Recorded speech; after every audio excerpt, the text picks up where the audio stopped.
ಬೆಂಗಳೂರಿನಲ್ಲಿ ದಿನದಿಂದ ದಿನಕ್ಕೆ ಹೆಚ್ಚಾಗ್ತಾ ಇದೆ ಕಳ್ಳರ ಹಾವಳಿ. ಆ ಮಾಸ್ಕ್ ಹಾಕಿಕೊಂಡು ಕಾರಲ್ಲಿ ಬಂದು ಮನೆಗೆ ನುಗ್ಗಿ ಕಳ್ಳತನವನ್ನ ಮಾಡ್ತಾ ಇದ್ದಾರೆ. ಬೆಂಗಳೂರಿನಲ್ಲಿ ದಿನದಿಂದ ದಿನಕ್ಕೆ ಹೆಚ್ಚಾಗ್ತಾ ಇದೆ ಕಳ್ಳ ಕಾಕರ ಹಾವಳಿ. ಮಾಸ್ಕ್ ಹಾಕೊಂಡುದು, ಕಾರಲ್ಲಿ ಬರೋದು, ಅದಾದ್ಮೇಲೆ ಮನೆಗೆ ನುಗ್ಗಿ ಕಳ್ಳತನವನ್ನ ಮಾಡೋದು. ಆವಲಹಳ್ಳಿ ಠಾಣಾ ವ್ಯಾಪ್ತಿಯಲ್ಲಿ 4 ಜನ ಕಳ್ಳರ ಗ್ಯಾಂಗ್ ಅನ್ನ ಬಂಧಿಸಲಾಗಿದೆ. 3 ಮನೆಯಲ್ಲಿ ಚಿನ್ನಾಭರಣ, ಲಕ್ಷಾಂತರ ರೂಪಾಯಿ ಮೌಲ್ಯದ ಕಳ್ಳತನ ಈಗ ಆಗಿದೆ. ಈ ಕಳ್ಳರ ಹಾವಳಿಗೆ 4-5 ಲೇಔಟ್ಗಳು ಜನರು ಹೈರಾಣಾಗಿ ಹೋಗಿದ್ದಾರೆ. ಕಳ್ಳರ ಗ್ಯಾಂಗ್ನ ಕಳ್ಳತನದ ದೃಶ್ಯಾವಳಿಗಳು ಸಿಸಿಟಿವಿಯಲ್ಲಿ ಸೆರೆಯಾಗಿದೆ. ಆವಲಹಳ್ಳಿ ಠಾಣೆಯಲ್ಲಿ ಕಳ್ಳರ ವಿರುದ್ಧ ಈಗ ಪ್ರಕರಣವನ್ನು ದಾಖಲಿಸಲಾಗಿದೆ.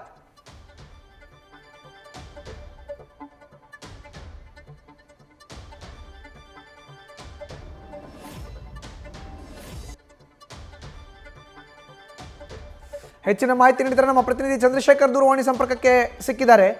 ಚಂದ್ರು, ದಿನದಿಂದ ದಿನಕ್ಕೆ ಬೆಂಗಳೂರಿನಲ್ಲಿ ಕಳ್ಳಕಾಕರ ಹಾವಳಿ ಹೆಚ್ಚಾಗಿರುವಂಥದ್ದು. ಈಗ ಗ್ಯಾಂಗ್ ಅನ್ನೇ ಟೋಟಲ್ ಆಗಿ ಪೊಲೀಸರು ಅರೆಸ್ಟ್ ಮಾಡಿದ್ದಾರೆ. ಚಂದ್ರು, ಖಂಡಿತವಾಗಿಯೂ ಮಧು, ಏನು ಈಗಾಗಲೇ ಒಂದು ಪ್ರಕರಣವನ್ನ ದಾಖಲು ಮಾಡಿಕೊಂಡಂತಹ ಪೊಲೀಸರಿಗೆ ಪದೇ ಪದೇ ಅದೇ ಏರಿಯಾದಲ್ಲಿ ಮತ್ತೆ ಪ್ರಕರಣಗಳು ದಾಖಲಾಗ್ತಾ ಇರುವಂತಹದ್ದು, ಎಲ್ಲೊಂದ್ ಕಡೆ ತಲೆನೋವಾಗಿ ಕಾಡ್ತಾ ಇರುವಂತಹದ್ದು.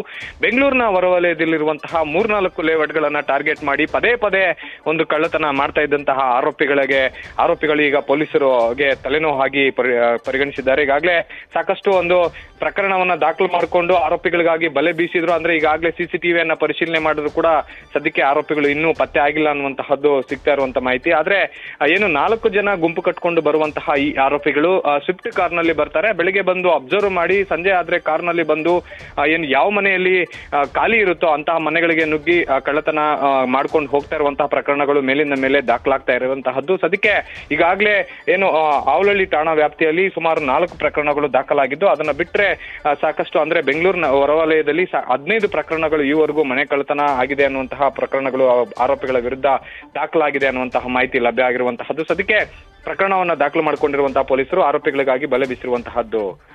ಮಧು, ಧನ್ಯವಾದ ಚಂದ್ರಶೇಖರ್ ನಿಮ್ಮ ಮಾಹಿತಿಗೆ. ನ್ಯೂಸ್ ಫಸ್ಟ್, ನಿರ್ಭೀತಿಯಿಂದ ನಿಮ್ಮ ಪರವಾಗಿ.